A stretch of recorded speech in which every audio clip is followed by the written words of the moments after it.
जो मांगे ठाकुर अपने ते, सोई सोई देवै।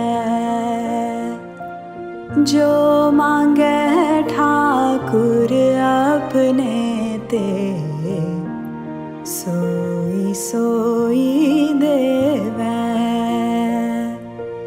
नानक दास मुख ते जो बोले, इहाँ उहाँ सच होवे।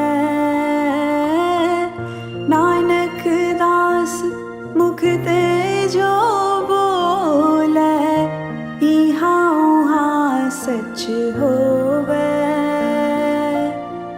जो मांगे ठाकुर अपने ते, सोई सोई देवै।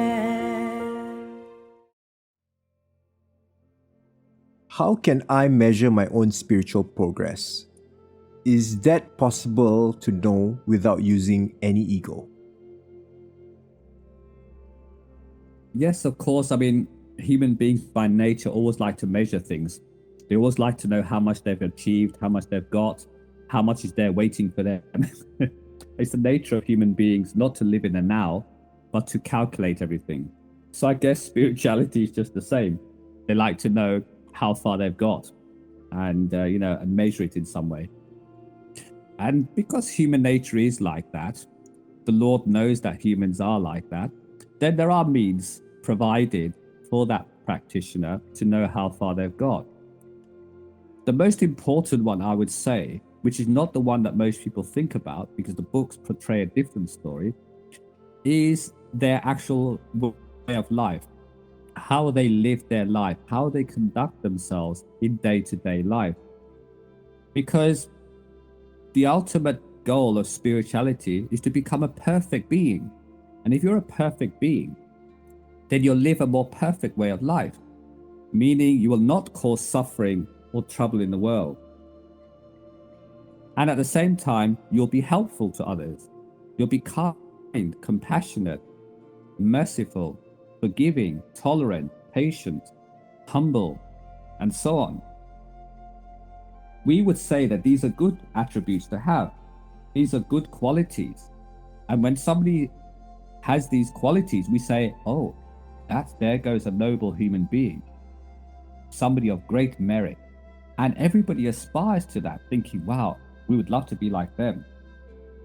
So this is a demonstration of spiritual progress. This does not happen by itself, only because somebody has done the hard work to actually become a noble human being, whether it's through contemplation on the higher things or some actual physical practice. But nevertheless, they're aiming for higher things, for a higher way of life, for a noble way of life. They actually feel that this is correct. So because it is correct in their mind and it's the best way to live life, it's how they would like life to be lived, they naturally embrace it.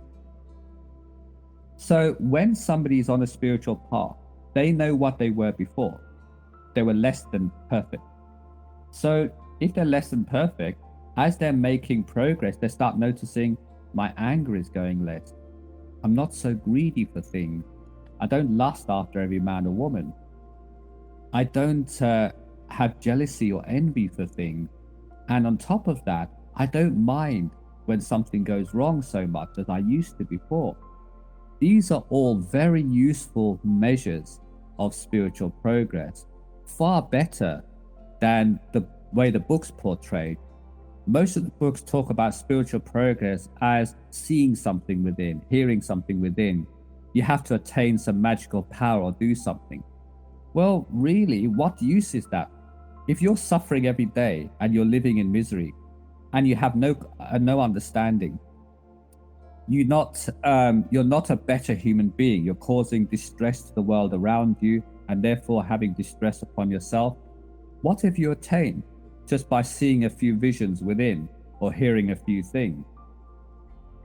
So in reality, to measure one's spiritual progress, is the way you change from a sinner into a saint.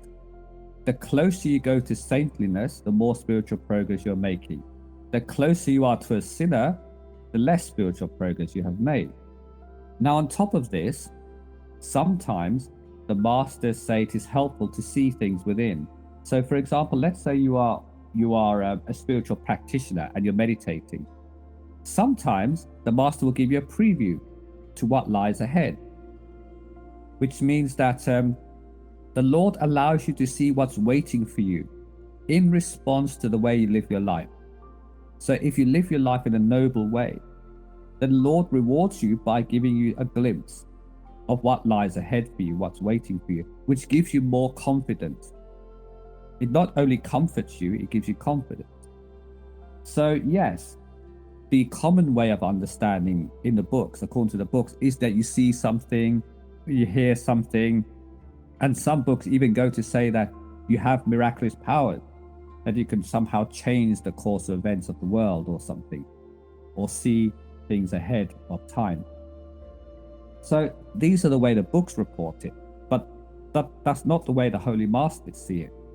Holy Masters see spiritual progress as you becoming a better human being, a noble human being, a saintly human being, and then alongside that, you start seeing your higher self, connecting with your higher self, attaining your higher self, such as seeing visions within and sound, but only because they are relevant to your way of life.